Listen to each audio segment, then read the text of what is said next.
नमस्कार, मैं पूनम शर्मा और आप देख रहे हैं TN News 24 आवाज जुर्म के खिलाफ। तो चलिए देखते हैं आज की खबर में क्या कुछ है खास। आगरा जिला के ब्लॉक एतमादपुर एवं खंदौली में उत्तर प्रदेश सहकारी ग्राम विकास बैंक के अध्यक्ष के लिए कल दिनांक 20 जनवरी 2026 को नामांकन के लिए पर्चे दाखिल हुए, जिसमें एतमादपुर ब्लॉक में 3 नामांकन दाखिल हुए, जिसमें समाजवादी पार्टी से रामविलास यादव एवं मुकेश यादव निवासी रामनगर टेहू और भाजपा प्रत्याशी शंकर ध्वज सिंह धाकरे निवासी नगला बेल एतमादपुर थे। आज दिनांक 21 जनवरी 2026 को नामांकन वापस करने की तिथि थी, जिसमें ब्लॉक एतमादपुर के सपा प्रत्याशियों के कई खामियों के कारण नामांकन निरस्त हो गए और भाजपा प्रत्याशी शंकर ध्वज सिंह धाकरे के निर्विरोध अध्यक्ष चुना गया। तो वहीं ब्लॉक खंदौली में केवल गिरिराज पचौरी का ही नामांकन हुआ था, उनका कोई प्रतिद्वंदी नहीं था, इसलिए उन्हें भी निर्विरोध अध्यक्ष चुना गया। भाजपा की जीत की खबर मिलते ही आगरा महानगर अध्यक्ष राजकुमार गुप्ता एवं एतमादपुर विधायक डॉक्टर धर्मपाल सिंह के साथ साथ अन्य भाजपा नेताओं और समर्थकों ने अपनी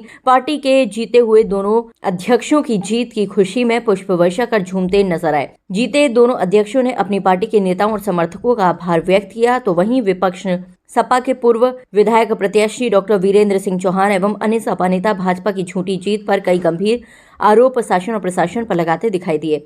निर्वाचन अधिकारी हरी लाल चौधरी ने कहा कि नामांकन की जांच निष्पक्ष हुई है। कल गुरुवार को जीते हुए अध्यक्षों को प्रमाण पत्र दिए जाएंगे। आगरा से संवाददाता विष्णु बघेल की रिपोर्ट। महत्वपूर्ण चुनाव LDV का आगरा महानगर के अंदर हम दो हमारे ब्लॉक है, खंदौली ब्लॉक और एतमादपुर ब्लॉक, जिसमें हमारे दोनों प्रत्याशी निर्विरोध जिनका आज चुनाव हुआ है, निर्विरोध चुने गए हैं। मैं देश के यशस्वी प्रधानमंत्री जी को मैं आज के इस मौके पर बहुत बहुत बधाई देना चाहता हूं कि उनके सुशासन और उनके विकास से आज यह बैंक का चुनाव हम सब लोगों ने निर्विरोध जीता है। और जिस तरह से एक लहर नीचे तक कार्यकर्ताओं के अंदर गई है, अंत्योदय की विचारधारा जो नीचे तक गई है, आज उसी का परिणाम है कि भारतीय जनता पार्टी ने LDV चुनाव के अंदर निर्विरोध अपना प्रदर्शन आगरा महानगर में किया है। लेकिन समाजवादी पार्टी के नेता इसको लोकतंत्र की हत्या बता रहे हैं। वो कह रहे हैं सत्ता के प्रभाव में जीत हुई है। देखिए, जो लोग जिस तरह की विचारधारा के हैं, जब उनकी सरकारें थी तो उनकी सरकारों में यही काम हुआ करते थे, तो उनकी दिमाग का तो आप सब लोग के पास मैं जो उत्तर देना चाहूंगा मुझे देने की जरूरत नहीं है, लेकिन उनकी विचारधारा जो थी उस विचारधारा के अनुरूप वो काम करने वाले लोग हैं, गुंडागर्दी करने वाले लोग हैं। आज एक तरफ से सुशासन को देश की जनता जनार्दन ने स्वीकार किया है, देश के यशस्वी प्रधानमंत्री नरेंद्र मोदी जी के नेतृत्व को स्वीकार किया है, प्रदेश के माननीय मुख्यमंत्री आदरणीय योगी आदित्यनाथ जी के सुशासन को स्वीकार किया है और उसी की आज जीत है। उत्तर प्रदेश सहकारी ग्राम विकास बैंक लिमिटेड शाखा एतमादपुर में शाखा प्रतिनिधि का इलेक्शन प्रक्रिया गतिमान है। कल 3 व्यक्तियों ने नामांकन दाखिल किए थे। आज स्क्रूटनी थी। 3 में से 2 व्यक्तियों के नामांकन अस्वीकार कर दिए गए तकनीकी कारणों से। एक व्यक्ति श्री शंकर ध्वज सिंह का नामांकन वैध पाया गया। वैध नामांकन की सूची हमने चस्पा कर दी।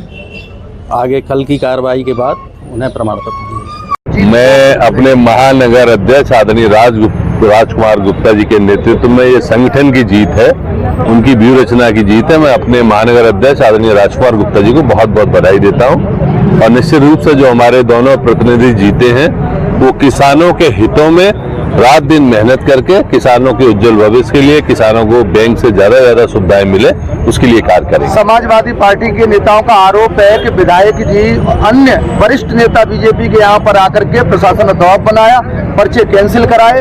ये लोकतंत्र की हत्या। खिसियानी बिल्ली हमेशा खंबा नोचती है। कहीं तो जीत नहीं पा रहे, न लोकसभा, न विधायकी, न प्रमुखी, तो हारने वाले लोग हमेशा आरोप लगाते हैं, उनके आरोपों में कोई दम नहीं। मैंने ये देखा, लगभग मेरी उम्र 7 साल होने जा रही है, जब से सपा बसपा रही, बिल्कुल बेईमानी के इलेक्शन होते रहे। लेकिन माननीय हमारे मुख्यमंत्री योगीनाथ जी के कार्यकाल में निष्पक्ष चुनाव होता है। ये आज का जो चुनाव था बिल्कुल निष्पक्ष हुआ है। पर्चे दूसरी पार्टी खराब निकली, वो निष्क्रिय कर दिए।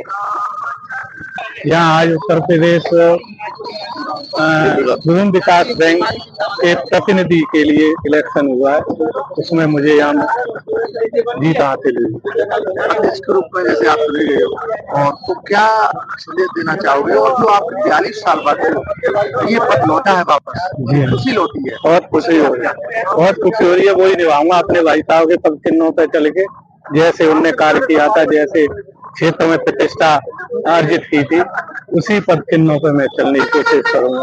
आज चुनाव हुआ है राज्य सहकारी भूमि विकास बैंक और उनके प्रतिनिधि का। चुनाव से पहले लग रहा था कि जीत पाऊंगा नहीं, लग रहा था, और कैसा लग रहा है? हमारे यहाँ तो जीत का हारने का कोई मतलब ही नहीं था। बीजेपी के प्रत्याशी थे, बीजेपी के हर गली में हर कोने में वोट है, पूरे मंडल ने पूरा सहयोग किया। और हमारे जो विरोध में पर्चा भराया गया था वो वहाँ के जमींदार परिवार के सौरभ चौहान थे कैमरा के, उन्होंने बिरादरी दिक्कत के वापस कर लिया अपना, और हमारे साथ हैं आज भी, कोई दिक्कत नहीं। आज यहाँ पर आदरणीय हमारे श्री शंकर ध्वज सिंह जी एडवोकेट, जो भूमि विकास बैंक के निर्विरोध और निर्विरोध चुने गए हैं, तो उसके चक्कर में आज यहाँ पर सभी बड़ा हर्ष और उल्लास के साथ में यहाँ पर ढोल नगाड़े और निर्विरोध होने पर बड़ा कार्यक्रम हो रहा है।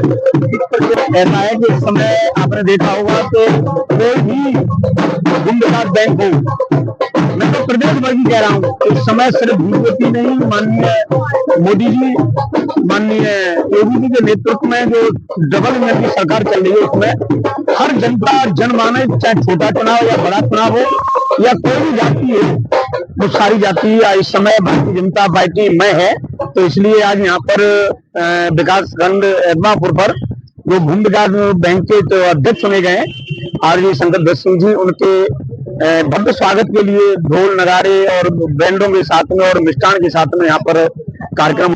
मैंने अपना नामांकन कल 20/1/2026 में अपना पर्चा उत्तर प्रदेश सहकारी ग्राम विकास बैंक के लिए किया था, प्रतिनिधि के लिए। मेरे पर्चे पे कोई ऑब्जेक्शन नहीं लगा, पर्चा गवर्नमेंट आरओ ने जबरदस्ती वैसे ही कैंसिल कर दिया। कैंसिल का कारण बताया होगा, क्यों कैंसिल? कोई कारण नहीं बताया, इसमें एक बिंदु दे दिया कि आपकी लिस्ट प्रमाणित नहीं थी, और कोई कारण नहीं बताया मुझे।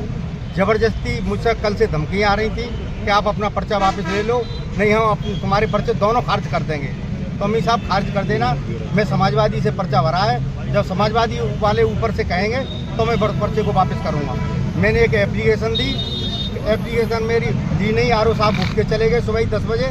मैं 10:30 बजे कार्यालय पर हाजिर हो गया, तो मुझे यहाँ फोर्स इतना मिला कि कल पर्चा भरा गया तो एक पुलिस वाले नहीं थे, आज कम से कम 100-125 पुलिस वाले घूम रहे हैं यहाँ पर, इसलिए कि पर्चा खारिज करना है, कहीं ये ऊधम न करें। ऊधम का तो कोई प्रश्न ही नहीं है, मैं ऊधम कायम करूँगा। मैं तो सुप्रीम कोर्ट, हाई कोर्ट जाऊँगा, हाई कोर्ट के बाद नहीं सुनवाई होगी तो हो सकता है सुप्रीम कोर्ट का दरवाजा खटखटाऊँ। मैं ये चाहता हूँ कि निष्पक्ष चुनाव होता, संविधान के लागू में चुनाव होता। ये तो सत्ता का दबाव है या किसी प्रभावशाली का दबाव है, हो सकता है कि और यहाँ के वरिष्ठ नेता हैं बीजेपी के, उन लोगों का दबाव है। मैं व्यक्तिगत किसी आदमी का एक का नाम नहीं लेना चाह रहा, और संविधान में लोकतंत्र की हत्या है। उत्तर प्रदेश सहकारी ग्राम विकास बैंक की शाखा एदमापुर के निर्वाचन की प्रक्रिया 20 तारीख से शुरू हुई थी, कल 20 जनवरी से। कल हमारे लोगों ने, जो समाजवादी पार्टी के समर्थित प्रत्याशियों ने नामांकन किया था, नामांकन पत्र को हम लोगों ने 2 वकीलों के माध्यम से पूर्ण कराया था। लेकिन जब आज सुबह हमने देखा, किसी चुनाव में इस तरह का नजारा देखने को नहीं मिलता था। यहाँ जिस तरह से फोर्स और प्रशासन के अधिकारियों ने सुबह से जमावड़ा बना रखा था, हमें निश्चित रूप से हमें उम्मीद थी कि ये लोग कुछ न कुछ गलत करने जा रहे हैं। लेकिन हमें उम्मीद ये थी प्रशासन से कि प्रशासन किसी के दबाव में नहीं आएगा, निर्वाचन अधिकारी के वहां पर हमें भरोसा था। लेकिन जब शाम के टाइम जब यहाँ पे चस्पा किया गया, दोनों प्रत्याशी थे हमारे, दोनों नामांकन पत्र निरस्त कर दिए। एक जो भाजपा समर्थित प्रत्याशी थे, उनका नामांकन पत्र दर्ज है। आपके दो लोगों ने नामांकन किया, क्या खामियां पाएगी जिसके कारण? ये हम लोगों ने 10 रुपए की रसीद जमा करके हमने कहा था इसका रीजन हमें दे दीजिए, उन्होंने हमें दोनों के रीजन दे दिए हैं, और वो हमारे पास उसकी कॉपी है। क्या करें वो मैं अभी आपको उसकी एक प्रति में आपको दे दूंगा। आपको जो है, जो उन्होंने दिया है हमें लिखित में, जो है उसकी प्रति हम आपको उपलब्ध कराएंगे। ये बीजेपी की लोकतंत्र की हत्या है। तो लोकतंत्र में कभी हमें देखने को नहीं मिला। यहाँ पे छोटे से चुनाव में आप देख रहे हो, कल से माननीय विधायक जी इस प्रशासन के अधिकारियों पर जिस तरह से दबाव बनाने का काम कर रहे हैं। जो माननीय विधायक जी देखो यहाँ पे बैठे हुए हैं, यहाँ पे सत्ता खुलेआम दिखाई दे रही है। क्या मतपत्रों की जांच के दौरान सब प्रशासन के अधिकारियों के ऊपर क्या विधायक का दबाव इस तरह से कभी देखने को मिला? आप सरेआम देख रहे हैं अंदर विधायक जी बैठे, पूरे भाजपा के सभी पदाधिकारी यहाँ पे बैठे हुए, कभी ऐसा देखने को नहीं मिला। हम लोग इसकी चुनाव की घोर घोषणा करते हैं। आपने समाजवादी पार्टी के सदस्य नहीं बुलाए थे, उनके नेता नहीं आए थे, चुनाव था आज। हम लोगों को पूरी उम्मीद ये थी कि जिस तरह से उत्तर प्रदेश के माननीय मुख्यमंत्री निष्पक्षता की बात करते हैं,